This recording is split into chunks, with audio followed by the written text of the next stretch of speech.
Hi, welcome to Turning It Up, a mom and daughter team that love people and thrill in finding and sharing ideas, tips, and tools for the everyday person to truly find themselves and live the extraordinary lives they were meant to live. I am Kiara Bowden, along with my mom, Heather Christensen. We are so excited to have you here. Please let us know who you are in the comments, and if you haven't yet, please give us a thumbs up and subscribe. Help us out. Good morning or afternoon or evening, wherever you are and whatever you're doing. Morning for us. So we just finished up with our barrier busting episodes in our first series, and those were fun. Now we are actually going to get into territory that can be a little bit controversial because it deals with the unseen. We live in a world of touch, see, smell, hear, and the majority of the time, if you can't do any of these, then it's just not real. You have perhaps heard that matter is energy, but today we are going to flip it and say that energy is also matter. That's right, Kiara. And if you don't agree, stay with us for a minute. We are beings of energy. Einstein, that brilliant man, was quoted as saying, concerning matter, we have been all wrong. What we have called matter is energy. There is no matter. Let's dissect what he said a little bit. He said that matter is energy. So if you were to put your finger or your hand or any other part of your body under a super high powered microscope, you would see that it's mostly space with lots of little things zipping around. Remember, we talked about quantum physics and that when you split the atom apart, you find the protons and neutrons. And then when you split the protons and neutrons apart, you'll find within that those little things, little quarks and strings that are zipping around so fast, and they are identified as the tiniest particles on the earth. And they are essentially causing vibration, which is then energy. Yeah, a little complicated. But Dr. Bruce Lipton, one of our favorite people to listen to, he is a stem cell biologist. And he said that the reason we can see matter and touch is because the vibrations are a lot like the motion of a tornado. So if you tried to enter a tornado, it would feel like you're probably hitting a brick wall because the motion is so fast that it feels like you're trying to enter a solid mass. But in reality, we all know that they are not solid.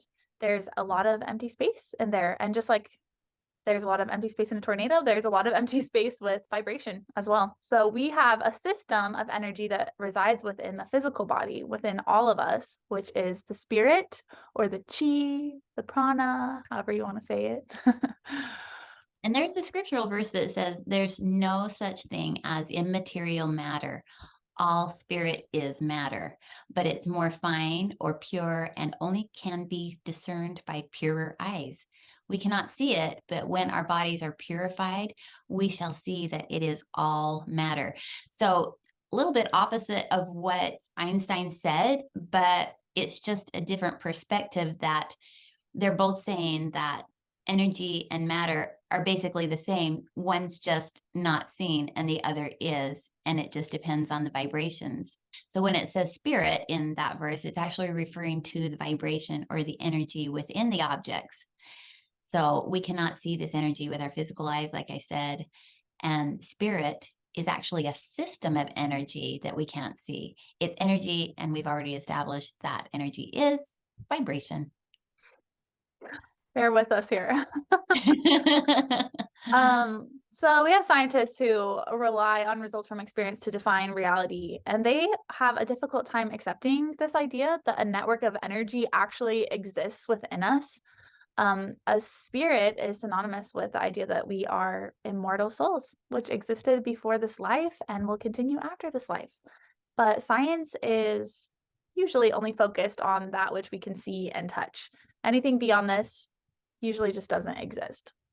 Yeah, and I'm not saying, and we aren't saying that all scientists don't believe this, but when you are doing science experiments, you are focused on the results of that experiments and what those experiments and what you can see and touch. And so if there are people that only look to that, then they say that if what we cannot see does not exist, they're saying there's no creator, there's no higher being, there's no God. I would ask them to look at what is evidence. The earth has an intelligence. It has patterns, times, and seasons. And the universe has patterns, times, and seasons. And the Earth exists in a pattern of planets that cycle around the sun. We have a season of winter or death for plants, a summer, which is, oh, whoops, sorry.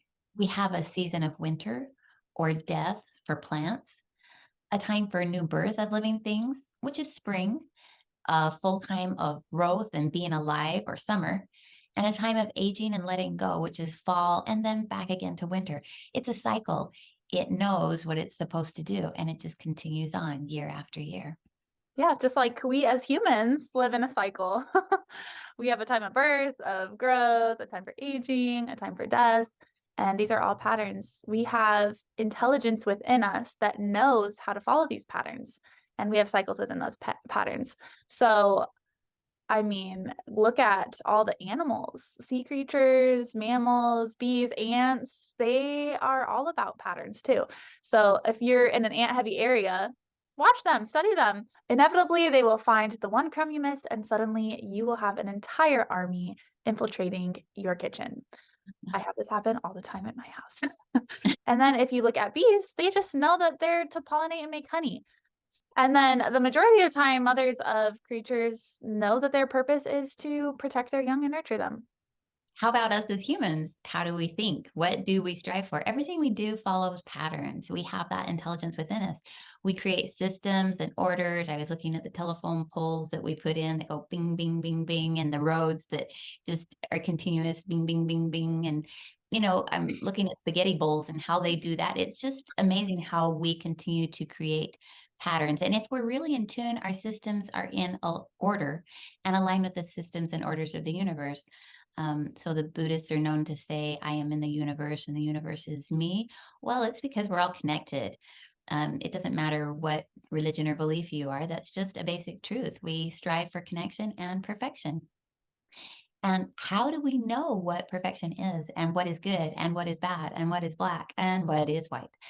So, just because of the intelligence that is within us, we have that spiritual intelligence that just knows. And like we said, connected to all things and the higher intelligence in the universe. And how does a human mother just know when her child is in danger? How do we just know that we need to reach out to someone? And when we do reach out to them, they're like, oh, yeah, I was going to call you or I was thinking about you. So it's all about vibration. It's the law of vibration. We're connected through the ebb and flow of vibration. And if we're connected by the ebb and flow of vibration, then the question stares us in the face. What is vibration traveling through? I think it's energy that we cannot see, and that energy is light and intelligence. It's the power of the creator that flows in all things and through all things. And in order to grow and stretch, we're required to believe in something that exists beyond the solid reality in front of us. Yeah. I was just thinking about you saying, like, how do mothers know that something is wrong with their kid who could be miles away? And there was actually a horrible science experiment, and I like hate even talking about it because it makes me really sad. But it was published in the book called Psychic Discoveries Behind the Iron Curtain in 1970. So they did an experiment in the 1960s where in Russia where they actually inserted electrodes into the brain of a mother rabbit. Then she had her baby pups, which had no electrodes in their brains, and they were placed on a submarine that was taken out to sea and submerged. One of the baby rabbits was killed, and as the scientists recorded, the brain of the mother, many, many miles away on shore, reacted at the moment of the death of her pup. I'm literally gonna cry. It's so sad. Yeah, really. This, yeah. But this is confirmation on like how we can sense when those we love are in pain or in need of help. We're all connected through vibration. And we've also talked about before how the Heart Math Institute has performed studies in one person's heart, in one person's heart waves. Of course, they were hooked up to electric nodes, and that person's heart waves were picked up in another person's brain waves, first in separate rooms, and then they went to cities, and then they went to other sides of the world just to see if it can happen.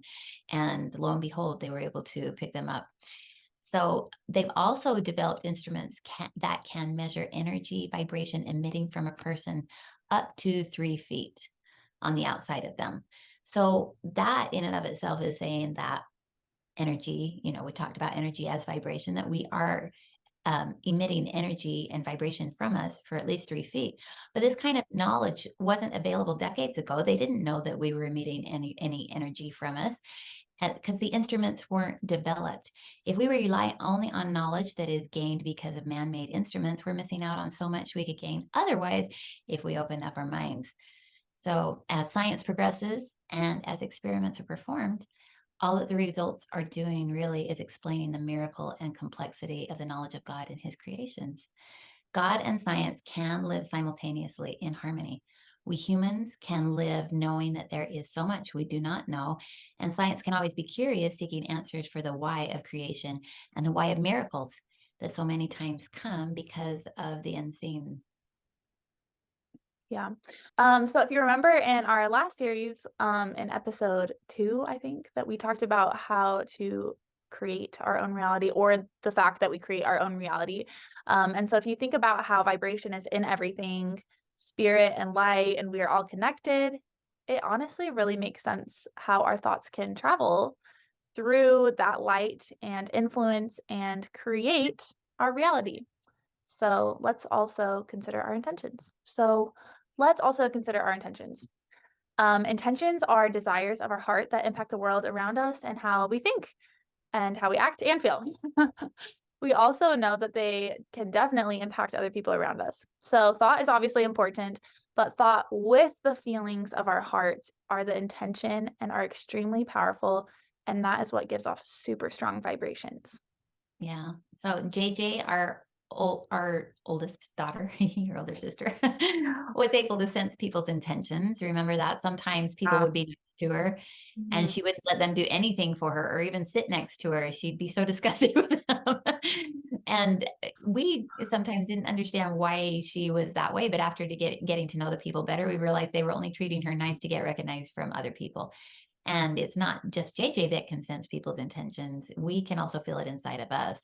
Yeah. But some people are just more in tune to that when someone has ill feelings or means to cause us harm. Yeah, if you really need to know what this other person's about, just call us up. We'll get JJ. I'll pull them out for you. I feel like it's also probably like a gazelle who knows that they don't need to like walk up to a lion and ask if it's hungry. And it just like innately knows not to go up to that lion because it would probably end up dead.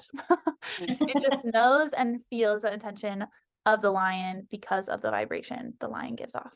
So that's a wrap. That was a lot of heavy thoughts. You're gonna probably have to pause and rewind that one a bunch of times. So, anyways, just the bottom line is remember our intentions are powerful. They are the strongest creators. They are the ones putting out vibrations second by second, and we are creating second by second because of that. So, I think that's a wrap. All We right. are gonna end this and we'll see you next time. Bye. Bye.